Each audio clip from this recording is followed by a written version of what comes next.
భారతీయ సంస్కృతిలో మహాభారతం అత్యంత ప్రజాదరణ పొందిన ఇతిహాసం. ఇది మానవ జీవితానికి సంబంధించిన అనేక విలువలు, ధర్మం మరియు న్యాయాలను బోధిస్తుంది. మహర్షి వేదవ్యాసుడు ఈ మహాకావ్యాన్ని రచించాడు. మహాభారతాన్ని ప్రారంభించే ముందు ఇది ఏ విధంగా ఆవిర్భవించిందో మనం తెలుసుకోవడం ముఖ్యం. హస్తినాపుర రాజ్యాన్ని పాలించిన రాజు శాంతనుడు. ఒకరోజు గంగానది ఒడ్డున వెళ్లిన రాజు శాంతనుడు అక్కడ గంగను స్వయంగా దర్శించి ఆమెను వివాహం చేసుకోవాలనే కోరిక కలిగింది. గంగ అంగీకరించినప్పటికీ ఆమె ఒక షరతును పెట్టింది. నా కృత్యాలను ప్రశ్నించవద్దు అని గంగ చెప్పింది. రాజు ఆ మాటలకు సమ్మతించాడు. వివాహం తరువాత గంగ 9 పుత్రులను జన్మనిచ్చింది. కానీ ప్రతి పుత్రుని జననం తర్వాత గంగ వారిని గంగానదిలో ముంచి చంపింది. రాజు శాంతనుడు ఈ దారుణం చూడలేకపోయాడు. కానీ ఆమెతో పెట్టుకున్న షరతు కారణంగా ప్రశ్నించలేదు. 10 పుత్రుని జననం తరువాత రాజు శాంతనుడు గంగను ఆపి ఈ దారుణానికి కారణం ఏమిటో అడిగాడు. అప్పుడు గంగ తన అసలు స్వరూపాన్ని చూపించి దేవతగా తన అవతారం గురించి చెప్పింది. ఆ పుత్రులు వసువులు, దేవదేవతలు శాపగ్రస్తులు అయ్యి పాపాలకు ప్రాయశ్చిత్తం చేసుకోవడానికి కోసం భూలోకంలో జన్మించారు అని వివరించింది. చివరి పుత్రుడు భీష్ముడు భవిష్యత్తులో రాజ్యానికి ఒక ముఖ్యమైన పాత్ర పోషిస్తాడు అని చెప్పింది. భీష్ముడు యువరాజుగా ఎదిగాడు. అతను తన తండ్రి శాంతనుడు కోసం చేసిన త్యాగం భారతీయ సంస్కృతిలో చిరస్థాయిగా నిలిచిపోతుంది. శాంతనుడు మరో స్త్రీ అయిన సత్యవతిని ప్రేమించాడు. కానీ ఆమె తండ్రి తన కుమారుడు మాత్రమే హస్తినాపుర రాజుగా ఉండాలని కోరాడు. ఈ సమస్యను పరిష్కరించేందుకు భీష్ముడు తన రాజ్యాధికారాన్ని వదులుకుని జీవితాంతం వివాహం చేసుకోనని ప్రతిజ్ఞ చేశాడు. ఈ ప్రతిజ్ఞతో అతని పేరు భీష్ముడు, భయంకరుడైన ప్రతిజ్ఞ చేయవాడుగా మారింది. శాంతనుడు సత్యవతితో వివాహం తర్వాత 2 కుమారులను జన్మించారు. విచిత్రవీర్యుడు, చిత్రాంగదుడు. చిత్రాంగదుడు చిన్న వయస్సులోనే యుద్ధంలో మరణించాడు. విచిత్రవీర్యుడు 2 రాణులను వివాహం చేసుకున్నాడు, అంబిక మరియు అంబాలిక. కానీ విచిత్రవీర్యుడు కూడా అకాల మరణం చెందడంతో హస్తినాపురం వారసుడు లేకుండా పోయాడు. సత్యవతి తన కుమారులు మరణించిన తర్వాత సత్యవతికి వంశం కొనసాగింపుపై ఆందోళన కలిగింది. భీష్ముడు తన ప్రమాణం వల్ల సంతానం పొందలేకపోయే పరిస్థితిలో ఉండటంతో సత్యవతి వంశం కొనసాగించడానికి వేదవ్యాసుని సహాయం కోరింది. సత్యవతి వేదవ్యాసుని తల్లి. వేదవ్యాసుడు ఒప్పుకుని ఆశీర్వాదంతో అంబాలిక అనే 2 రాణులతో పుత్ర సంతానం కలిగించాడు. అంబికకు ధృతరాష్ట్రుడు జన్మించాడు. అయితే అతను అంధుడిగా పుట్టాడు. అంబాలికకు పాండు జన్మించాడు. అతను పాండవుల తండ్రి అయ్యాడు. మరో స్త్రీ నుండి విదురుడు జన్మించాడు. అతను తన జ్ఞానం మరియు ధర్మ బోధనలతో ప్రసిద్ధి పొందాడు. భీష్ము బ్రహ్మచర్య వ్రతం స్వీకరించిన కారణం వల్లనే సత్యవతి వేదవ్యాసుని సహాయం కోరింది. తద్వారా కురు వంశం కొనసాగించబడింది. ధృతరాష్ట్రుడు వేదవ్యాసుని ద్వారా అంబికకు జన్మించాడు. అయితే ఆయన పుట్టుకతోనే అంధుడుగా జన్మించాడు. ఎందుకంటే అంబిక వేదవ్యాసుని దృశ్యాన్ని భయంతో చూసింది. ఈ కారణంగా ఆయన పుట్టినప్పుడు చీకటి మరియు అంధత్వం ఆయన్ను పట్టుకుంది. ధృతరాష్ట్రుడు రాజవంశంలో పెద్దవాడు అయినప్పటికీ ఆయన అంధుడుగా ఉండటంతో రాజ్యం పాలనకు అనర్హుడిగా పరిగణించబడ్డాడు. అందుకే రాజ్యం పాలనను ఆయనకు అప్పగించకుండా చిన్నవాడు అయిన పాండు మీద భారం వేశారు. ధృతరాష్ట్రుడు గాంధారి అనే రాజకుమార్తెను వివాహం చేసుకున్నాడు. గాంధారి తన భర్తపై నిబద్ధతతో తన కళ్ళు కట్టుకుని జీవితాంతం అంధురాలిగా ఉండాలని నిర్ణయించుకుంది. ఎందుకంటే ఆమె తన భర్తలాగా కళ్ళు కనుగొనేందుకు అర్హత లేదని భావించింది. పాండు వేదవ్యాసుని ద్వారా అంబాలికకు జన్మించాడు. పాండు తన తండ్రి వంశంలో 2వ కుమారుడు. పాండు తన పెద్దన్న అయిన ధృతరాష్ట్రుడు అంధుడిగా ఉండటంతో రాజ్యం పాలనను చేపట్టాడు. ఆయన ధర్మశీలి, ధైర్యవంతుడు మరియు ప్రజలు మన్నించిన రాజుగా మారాడు. పాండు 2 రాణులను వివాహం చేసుకున్నాడు, కుంతి మరియు మాద్రి. కుంతి చాలా ధార్మికత కలిగిన రాణి. ఆమెకు ముందుగా సూర్యుని ద్వారా కణుడు అనే కుమారుడు జన్మించాడు. పాండు వివాహం తర్వాత ఆమెకు ధర్మరాజు, భీముడు, అర్జునుడు అనే 3 కుమారులు జన్మించారు. విదురు వేదవ్యాసుని ద్వారా మరొక మహిళకు జన్మించాడు. ఆయనను ధర్మవంతరంగా కురువంశంలో జన్మించినవాడుగా పరిగణిస్తారు. ఆయన చాలా తెలివైన మరియు ధర్మశాస్త్రాలలో నిష్ణాతుడైనవాడు. విదురు తన జ్ఞానంతో మరియు ధర్మబోధనలతో కురువంశంలో సలహాదారు మరియు న్యాయశాస్త్రం నిపుణుడిగా ప్రాముఖ్యత పొందాడు. ఆయన రాక్షసత్వానికి ఎప్పుడూ వ్యతిరేకంగా ఉండేవాడు. పాండు కురువంశానికి చెందిన రాజు ఒకసారి తన రాణులు కుంతి మరియు మాద్రిలతో కలిసి వేట కోసం అడవిలోకి వెళ్ళాడు. పాండు కఠినమైన వీరుడు, ధైర్యవంతుడిగా పేరు పొందినవాడు.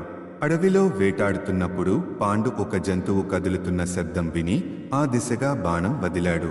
పాండు వేసిన బాణం ఆ జంతువును కాదు, ఒక ఋషి శృంగిని తాకింది. ఆ ఋషి తన భార్యతో కలిసి ముగం రూపంలో ఆడుతూ ఉన్న సమయంలో పాండు అతనిని ముగమని భావించి బాణం వదిలాడు. బాణం ఋషిని తగలడం వల్ల అతను ప్రాణాలు కోల్పోయే ముందు పాండు పట్ల తీవ్ర ఆగ్రహంతో అతనికి శాపం పెట్టాడు. ఋషి శృంగి ఇలా శపించాడు: పాండు, నీవు భూతాపంతో మరియు కోరికతో ఉన్నావు. నీవు ఒక ఋషిని తన భార్యతో ఉన్నప్పుడు హతమార్చినావు.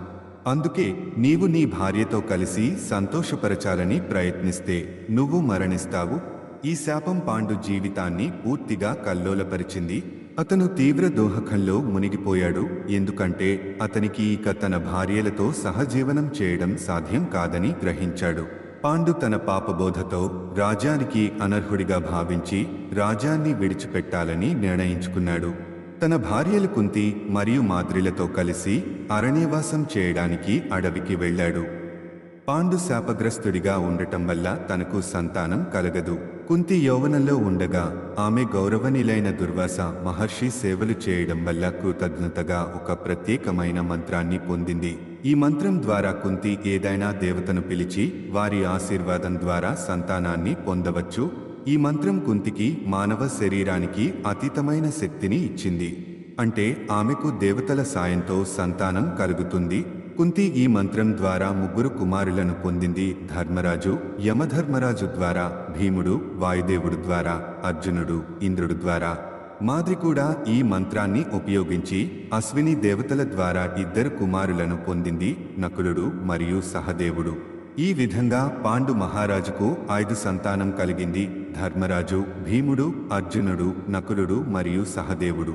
ఈ 5 పాండు సంతానం కుంతి మరియు మాద్రి సాయంతో దేవతల ఆశీర్వాదంతో పుట్టినవారు. ఈ 5 బ్రహ్మచర్యం, ధర్మం, ధైర్యం, వినయం, నైతికత వంటి అనేక మంచి లక్షణాల ప్రతిరూపాలు. గాంధారి మహారాజా ధృతరాష్ట్రుని సతీమణి. ధృతరాష్ట్రుడు కంటి చూపు లేని చక్రవర్తి. గాంధారి తన భర్తను గౌరవించేందుకు తనకు కళ్ళు ఉన్నప్పటికీ తాను కూడా తన కళ్లకు కట్టుగా కప్పింది. ఇది ఆమె భర్త పట్ల ఉన్న ప్రేమను, ఆప్యాయతను సూచిస్తుంది. గాంధారికి 100 మంది కుమారులు కలగాలనే ఆశ. ఆమెకు చాలా కాలం తర్వాత గర్భం రావడంతో అందరూ ఎంతో ఆనందించారు. కానీ గర్భం సుదీర్ఘకాలం పాటు కొనసాగింది. గర్భంలో ఉన్న శిశువులు ప్రసవం కానప్పుడు ఆమెకు చాలా నిరాశ కలిగింది. చివరికి ఆమె 1 మాసం పైగా గర్భంలో ఉన్న ఒక గడ్డిగా ఉన్న మాంసపు ద్రవాన్ని జన్మనిచ్చింది. ఈ ద్రవం 100 భాగాలుగా విడిపోయి 100 కుండలలో ఉంచారు. ఈ కుండలలో ప్రతి ఒక్క భాగం నుండి ఒక్కో శిశువు జన్మించాడు. ఈ విధంగా గాంధారికి 100 మంది కుమారులు మరియు 1 కుమార్తె జన్మించారు. 100 మంది కుమారుల్లో మొదటగా జన్మించిన బాలుడు దుర్యోధనుడు. అతను కౌరవుల నేతగా మారాడు.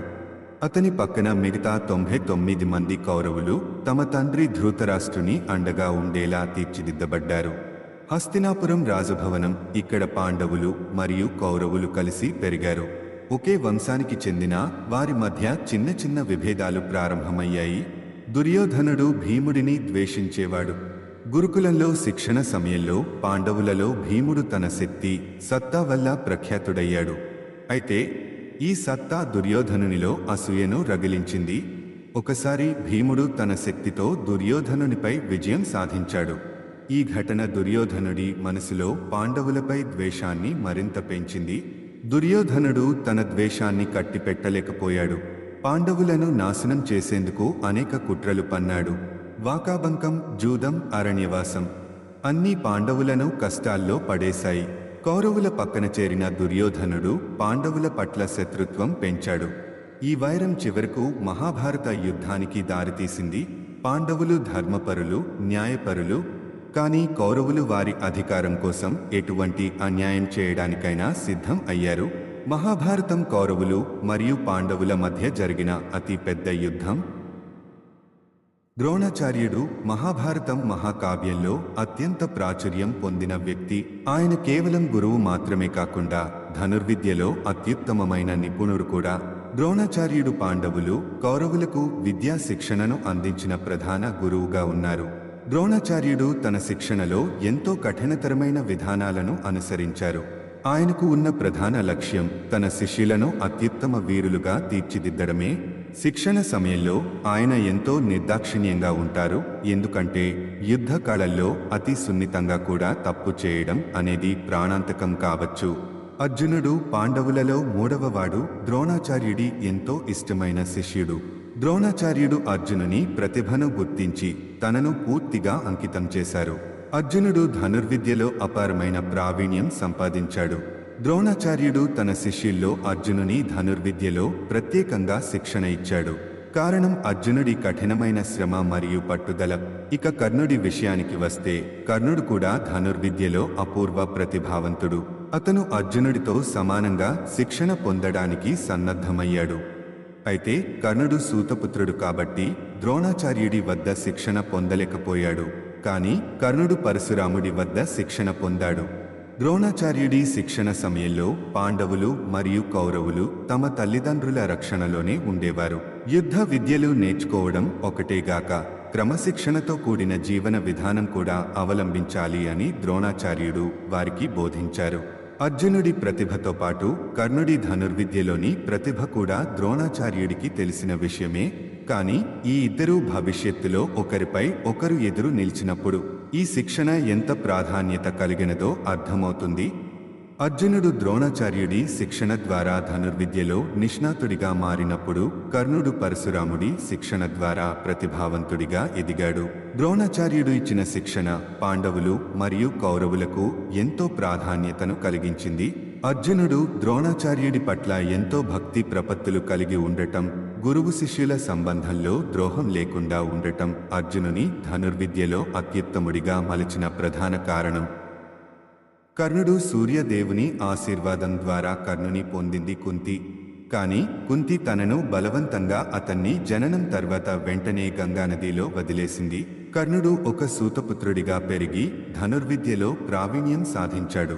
అతను అర్జునుడికి ప్రతిస్పర్ధిగా ఉండి ద్వేషంతో భరించిన వ్యక్తిగా ఎదిగాడు. ద్రౌపది పంచాల రాజు ద్రుపదుని కుమార్తె. మహాకృష్ణుడు ప్రేరణతో పాండవులను పెళ్లాడింది. ద్రౌపది స్వయంవరంలో అర్జునుడు ధనుర్విద్యలో తన ప్రతిభను నిరూపించి ద్రౌపదిని గెలిచాడు. పాండవులంతా ద్రౌపదిని వివాహం చేసుకున్నారు. ద్రౌపది స్వయంవరం గెలిచిన తర్వాత పాండవులు హస్తినాపురానికి తిరిగి వచ్చారు. వారు తమ హక్కుల ప్రకారం రాజ్యాన్ని ఆశించారు.